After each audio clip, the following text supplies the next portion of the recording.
Greetings, Wilkinson here. Today my guest is Gamél. He is an artist in Palm Springs, and I've been to a couple of his shows. He does great work, and we connected, and here he is today. Gamél, why don't you say hi to my people? Hi, how are you guys doing? They're good. I'm answering for them.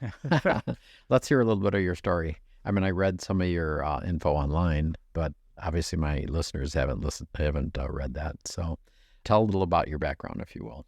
All right. Basically, I'm an artist. I paint. I've been doing that since I was around 6 years old.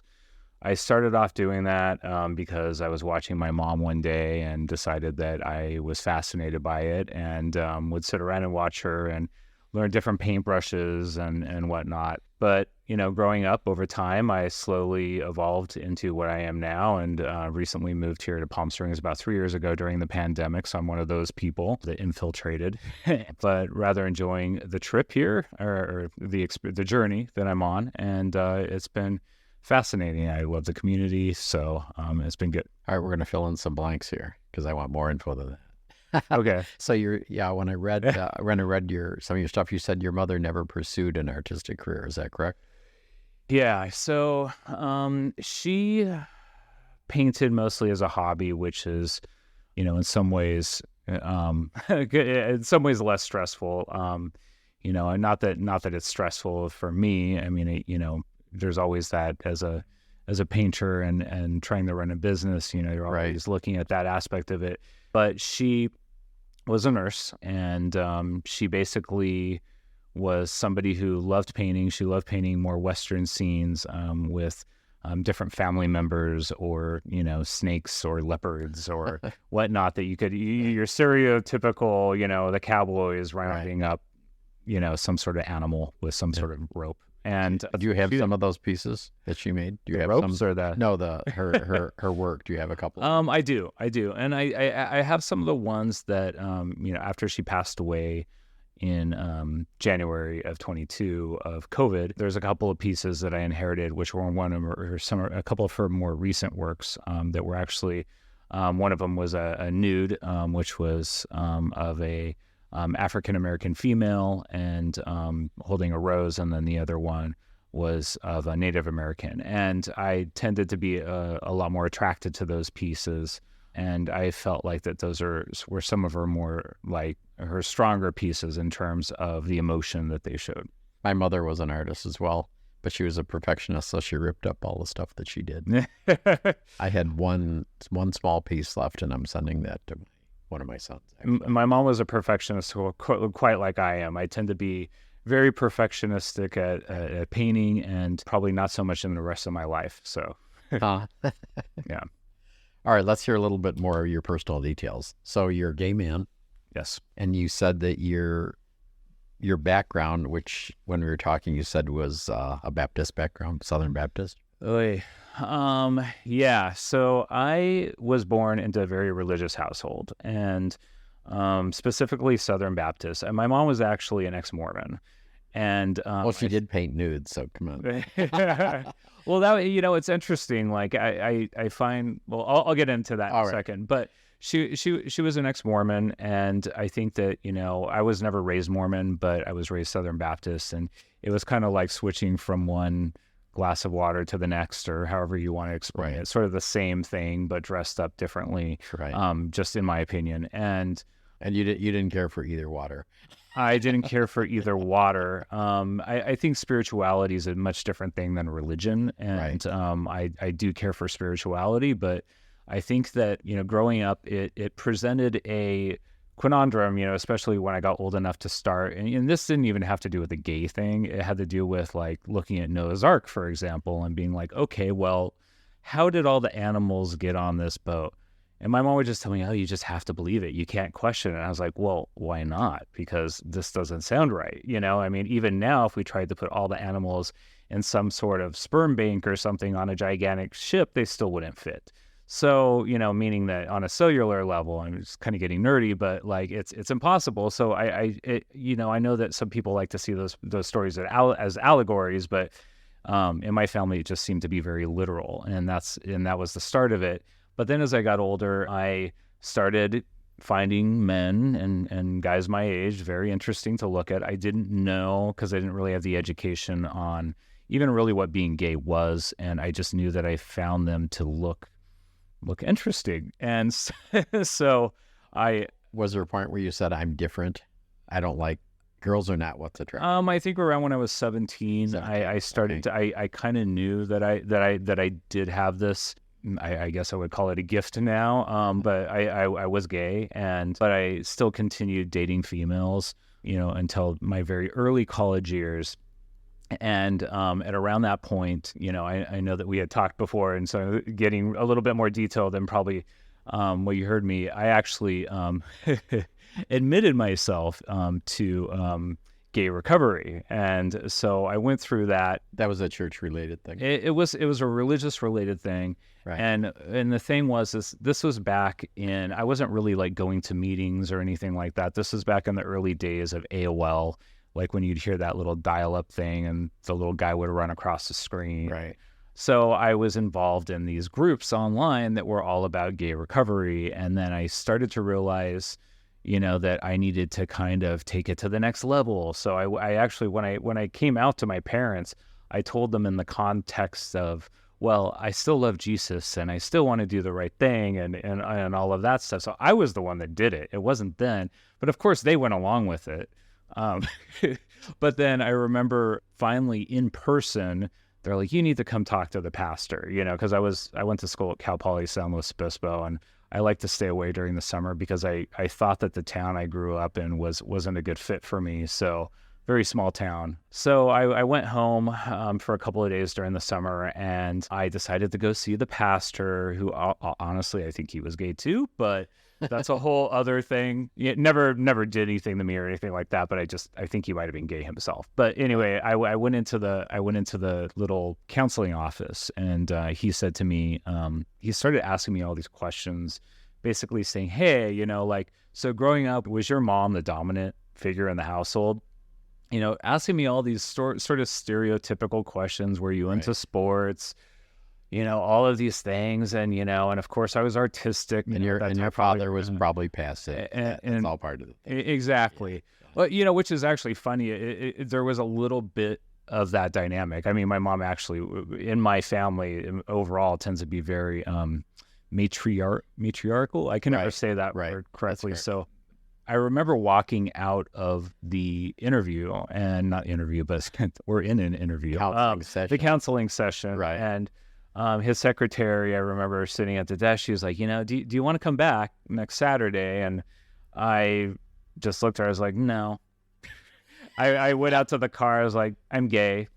And that was it.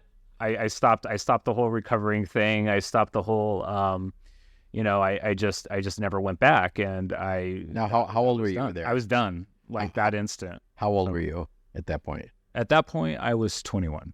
And did you tell your folks, I tried it, I am gay, it didn't work? No, I kind of let it drag on for a little bit because I was worried about, I know that they still would have paid for my college and stuff. I was like, oh, they're going to cut me off. They're going to, do stuff like that. And so I also think that I still felt a lot of shame around it. Right. That even though I kind of went and decided I was gay, I was still I still had a lot to work through, and I had to go through, and I was very religious myself at one point.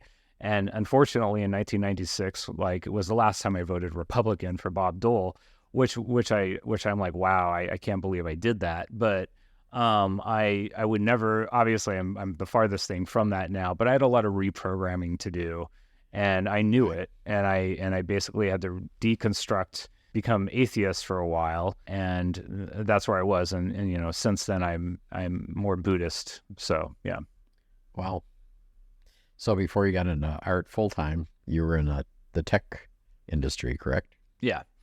I was always, I wasn't in art full time, but I was always doing my art, and I went through these periods of time where, 5 years, 10 years where I wasn't doing it. I was focusing a lot more on, when I moved to New York City in 2004, I was there for about 8 years at that point. And I thought that I was going to go there and become this famous artist and everything. But what ended up happening is I just spent most of my time working in interactive advertising and also just going out with my friends. So didn't get too much done there. But then with COVID, I got some of the doors, when COVID started, I got some of the doors opened up to be able to release myself from that.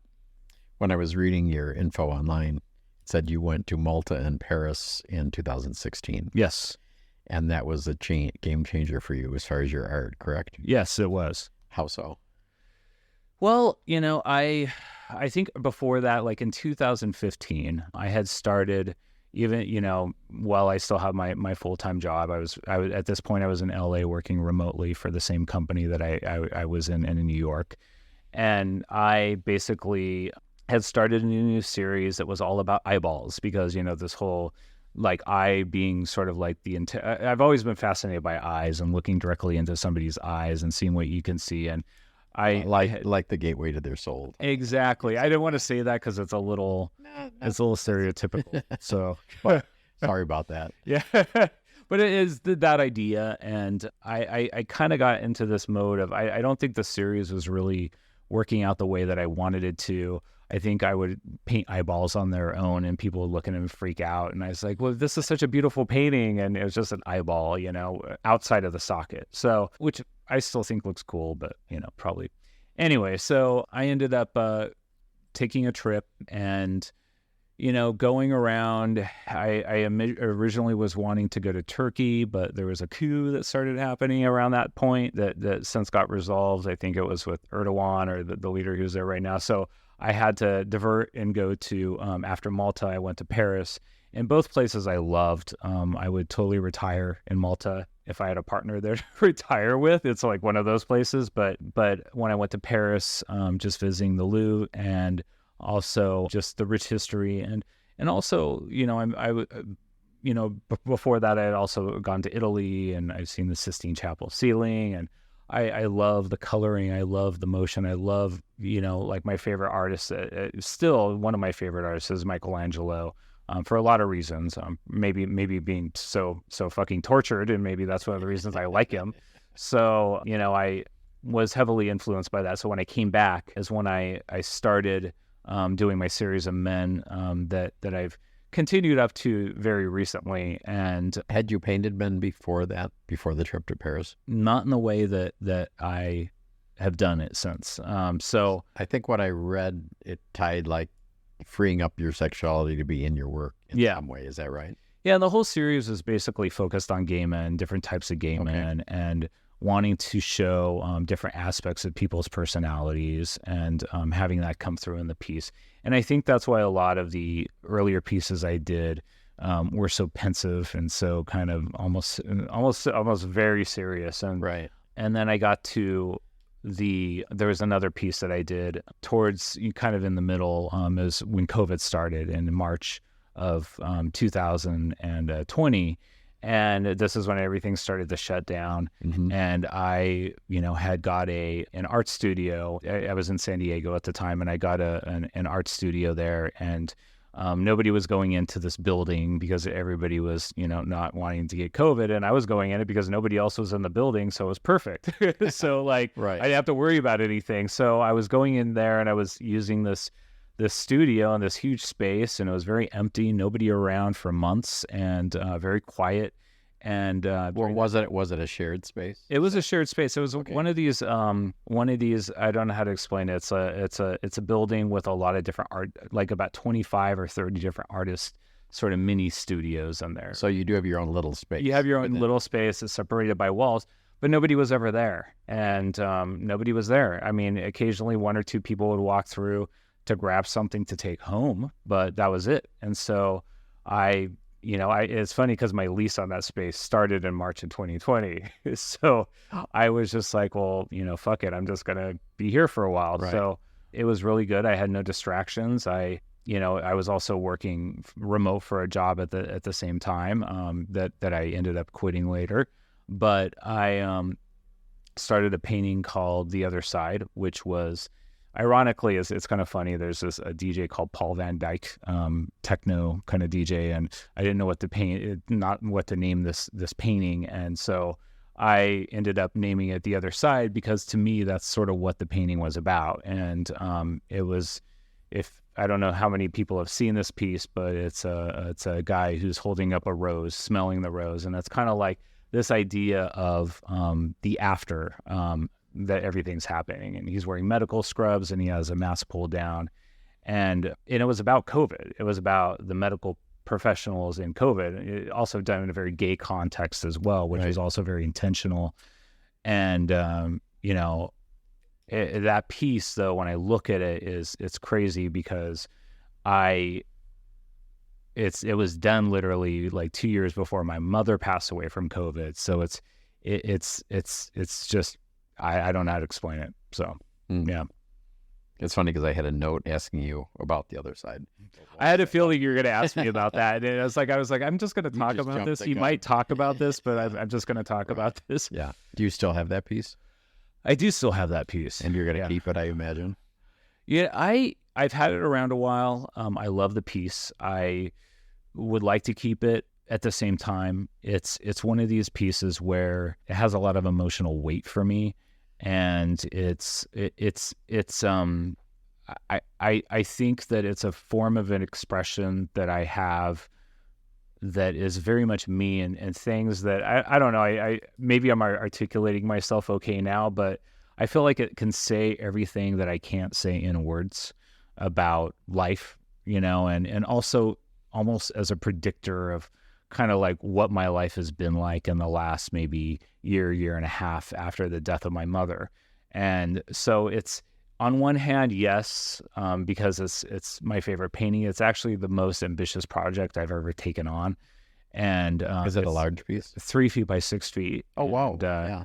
So and it was meant to be done in a way that you'd see some of these older pieces from like the Renaissance or the Baroque period or whatnot, where it's you have these sort of pandemic pieces where they have, some of them they have skeletons and are really gruesome, but it was meant to be kind of like also like a Caravaggio-esque type of thing where you have there's a light ray coming down on a very intense shading, but I also incorporated a lot of the bright colors, and that's where I started to slowly evolve into brighter colors. Was sort of in the middle of doing that piece at the same time, but also trying to have a classical feel of the piece. So I don't know. I feel like it's meant to be out there. So I guess the answer is, if somebody was interested in the piece and it brought that person joy, then I am open to that. So yeah. Are you still painting men, or? I am still painting. I know you have other topics that we're going to talk about. I'm about to paint something with a man in it, with a guy in it, with a very sexy guy in it, and probably definitely not as deep as this other piece, but something that would elicit much better feelings, So yeah. What are some of your other topics you painted? Talk about the flow. I mean, I know most artists change what they're doing, so tell me. Give us a timeline of what you painted and how things. Well, they kind of overlap, so it's hard. Well, so I'm still painting men. I think that's something that's ongoing, and I was originally, when I went to Cal Poly in San Luis Obispo, I was also an architecture major way back then. Before I went into, so I was schooled in for graphic design, applied art and design. So that's what I ended up graduating with. But so I have a huge appreciation for architecture, and I have a huge appreciation for color. And one of the things that I've been working on is pushing myself to create the most vibrant, beautiful pieces without misusing the color in a way that doesn't work well. So I really, really sit there. I will sit there for hours and think about a color palette, like days before I even started painting. And that's where sometimes I'm different. I plan a lot. So when you look at sort of the timeline, I think that I'm still painting men, but now the next one that I paint is going to be done in a very vibrant color scheme, much like a lot of the other pieces I've done, where I have the wind turbines and also the sheep, the longhorn sheep that I do. That's probably like everybody's favorite one that I've done. So just describe that painting. The longhorn sheep. Yeah. Well, the name is Girl, and the spelling is Gurl. Right. And this is a blue longhorn sheep that has pink horns, that is drinking a dirty martini, which sometimes with the way that I paint it, because I paint with a lot of neons, it almost looks like an apple martini, but you clearly see the olives. And that's been one of my most popular pieces. And, interestingly enough, so I was painting this piece around the time, during the time that my mom was passing away. I was probably like 1/3 of the way through the piece when that happened. And I got the idea for the piece because I was on the phone with her, and she tends to have a lot more, she was much more conservative than me, both both politically and also when it came to art. But I think at the same time, one of the things that we did share was sort of that OCD thing about detail. So I was talking to her on the phone, and she just basically said that, well, why don't you paint like some of the native like landscape around Palm Springs? And immediately my head's like, oh God, like you're probably like thinking of the cowboys with the ropes, lassoing some animal. And she's like, yeah, you could do it with the longhorn sheeps. And, I was like, oh, Jesus Christ. And so I just said to her, I just go, if I'm ever to do that, it's going to be a bright blue longhorn sheep with pink horns, and that's how it's going to look. And I ended up adding the martini later, but it's interesting where that idea came from, which was during a telephone call that I just came up with this as a response to my backlash not wanting to do a Western piece. And so yeah, that's the story behind that one. So. You've had other animals in your work too, though. Animals, yeah. I have the barracks bear, which is drinking a beer. I have a unicorn, which is actually called Barbie Girl. So that's also Barbie, spelled Gurl. And that painting is kind of funny because like I was painting that painting, and I know that the Barbie movie's out right now, so it's rather timely that I would have named something with the name Barbie in it, but I wasn't really thinking about that when I named the piece. I was listening to a music podcast, and it was a DJ set, and they played Barbie Girl. So I was like, I'll just name it that. And so a lot of my paintings have come from song names, which is kind of funny. So yeah. Huh. It's a unicorn standing in front of a mid-century house, a pink unicorn with a yellow horn. So yeah. And what was the draw on the wind turbines? What's that about? When I first moved here, I would get in my car, and I've always been like ever since I was a kid. The town that I grew up in wasn't Palm Springs. The town that I grew up in, it's called Ridgecrest. And so I mean, if anybody is around Ridgecrest, it's anyway. I didn't fit in there, but we go on these family trips. We had some family in LA and stuff like that. Sometimes we cut the where the city was, we'd have to cut around and go through different areas. So you would also, if you were going to Bakersfield, you cut through this pass called like Hatchapee, and they have like a lot of wind turbines up there. Right. And so I used to always be fascinated by them as a kid. And then even, when I moved here, it's like, oh, the wind turbines. So like, I don't know. I think that they kind of remind me of like a big giant art installation. Kind of like if you look at, like Christoph, is that, what I'm talking about? Like he did a thing in Central Park, which I actually got the opportunity to see when I lived there. The Gates. It was called the Gates. I think it was called the Gates. I don't want to misquote that because then people. He's the one that does the long walls. Yeah. Right, and he draped a bunch of. Right. Yeah. So it reminds me of that. It reminds me of something that was sort of put there intentionally to litter the landscape. And, if you look at each of these wind turbines when they're by themselves. So when I first moved here, I go out by myself and in the middle of the desert, which I kind of like doing sometimes when it's not 200 degrees. But so I go out in the middle of the desert. I remember parking my car, and I just look up, and you can hear the blade cutting through the wind, just making like a whoosh, whoosh. And that's all you hear. And these things are, depending on where they are, they're almost like just by themselves, and sort of a feeling of solitude. And so, I started to think about painting them, and I went back home, and I was like, well, maybe I'll I'll do them in bright colors, because that's when I was starting to evolve and do much brighter colors. And I was struggling a little bit with kind of how I wanted to do them, because I'm like, well, how do I make these into sort of more pop art type of pieces? And so I've always been also into Warhol. And so I love how he does like the triptychs and the different series of pieces where you have the different faces or the Campbell soup can, and you have the colors that are alternating.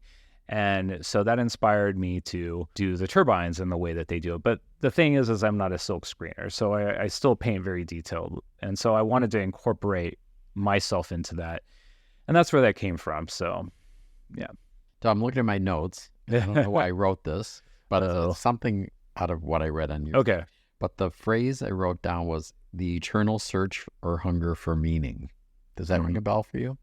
Yes. What is all that about? I mean, I think basically what it says, I am always trying to make meaning out of what I'm doing and what I'm painting. And sometimes there's times that I make the meaning and I know what it means, like the other side, for example, or I do another piece that's maybe, I don't want to mention any pieces specifically because I'm trying to sell my pieces, but like, I might do another piece and I'm like, what does this mean to me? And what is, and I know that sometimes, as an artist, I'll look at other artists and I'll look at the kind of work that they do, and not necessarily in terms of how beautiful it is, but I listen to, and maybe I'm okay at giving explanations about my work, but sometimes I look at other people's work and I was like, they just gave so much of a better explanation than I did in terms of like the meaning behind this piece. Right. And then I have this piece, I'm like, well, what does it mean? And, if we're going to go back and about the wind turbines that I just discussed, in a way, I guess I just kind of elaborated that in terms of my feelings behind that. And so I think meaning in life, meaning in kind of, I think that I want my life to mean something as well. And I'm probably blabbering and going on, but I want my life to mean something. And I want to feel like at the end of my life, when I pass, that I have done something that not only is something that I don't feel like I've wasted my time here. Right. And I also want to feel like that I've had a positive effect on other people, which is one of these things with my art that for a long time I didn't know that I did have, because a lot of different members in my family were in the medical field. And I used to always look at, well, I do this art, but I'm just sitting around making things pretty, and they're saving people's lives, literally.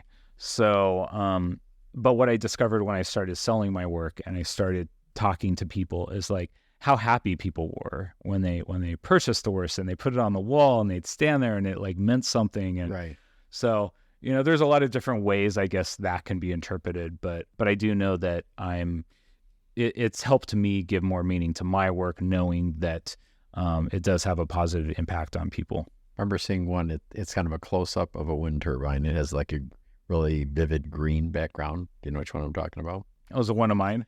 Yeah. Right. I mean, there's probably a few of them like that. Well, anyway, with different colors, but different greens. Yeah, but actually, when I saw that, because obviously the wind turbine is renewable energy. Mm-hmm. So when I looked at that with the vivid colors, what came to my mind was renewal and hope. That's what I saw. And there's a bit of that too, in there as well. And I don't want to. Am I allowed to get a little political, or is this one of those things where let her rip. Right before we were starting, we were talking about the gas prices and getting gas and whatnot, and I feel like that there's a lot of manipulation out there in terms of pricing, and the gas company is making record profits last year, and I think that it's important to find other sources of energy and lessen the cost and make it more accessible to people. I do find, I'm probably going to say this wrong, nuclear fission. So that idea, it sounds worse than it is, but, making infinite clean energy, I think would be amazing. So I do think that there's a lot of hope in that. Yeah. And also wind energy as well, though I have had people come into my gallery saying, oh, I really like these pieces, but they fucking kill birds. And it's like, I don't know how to react to that, because, I'm sure that anything that we do and I know that, I hope I don't get hate me or something. I think everything that we do, like, you walk around on foot, you kill an ant. You don't mean to kill the ant, like, just by being alive, you wipe your face, you're causing an apocalypse on your face by all the microbiome and like the different, So, and not to say that birds are the equivalent of that, but I think it's much better than burning fuel and polluting the atmosphere and causing global warming. So, which has a much dire consequence. So, yeah. Agreed. Yeah. Well, Gamél, when we get close to the end, I always say to my person sitting in that chair, what have you learned in your life? What lessons have you come away from to in your life this far? And what can you pass on to my people? What are some of your lessons? So is this one of those things, like, if I died and I could only leave like some things behind? You don't need to be that dramatic, but just what are some of the things you've learned? Not to be too arrogant. I think that when I was younger, I was probably not, I don't think I was intentionally arrogant, but I think that sometimes that can blind you to not only your true abilities and what you can do in your life, and also restrict you in terms of opportunities and stuff like that. I've definitely had a lot of blows that have reduced any arrogance I might have had. So I at least I hope so. So not the blows, but the arrogance part. But as far as the wait, what was the other part? I'm sorry, the other part of the question. Just what you've learned. Just life lessons. There's that. What you go by, things you go by. I think that also integrity, I think that that's important. I think that, I've learned that, if when you're standing next to somebody, and trust me, like, we can all be Karens at one point, I feel like I was one yesterday and I felt bad about it, but no, I think that, you could always, you can't really know what somebody else is going through, like when you're talking to them. And I think that just to try to understand that and be nice to people, obviously I'm not perfect with that. And, but I think that's one of them. And also to keep going no matter what, and drive yourself to keep going. I mean, it's one of those things where, sure, if you have maybe some sort of chronic condition, things can kill you. I'm probably overanalyzing this statement, but it's not going to kill you to work harder. It's not going to kill you to go that much further. And I think that is, and I think there's one more thing that I was going to say. I heard this saying like a few years ago that, whenever you think that you're done with something, you can do 40% more. And so that's one thing I always remember. And sometimes it gets really hot in my studio, especially right now. And I try to cool it down during my openings, by the way. So don't be worried about that. But, sometimes I want to leave because it's just too hot, but I was like, no, I could do more, and I don't die. I'm still alive. I still go to bed. I still eat fine. Like, it didn't kill me. So I guess there's that. Well, thank you for coming in. All right. Thank you. Talking to you. Glad you did it. Thank you so much. We'll do an update maybe next year. That sounds good. Thanks again. All right. Thank you.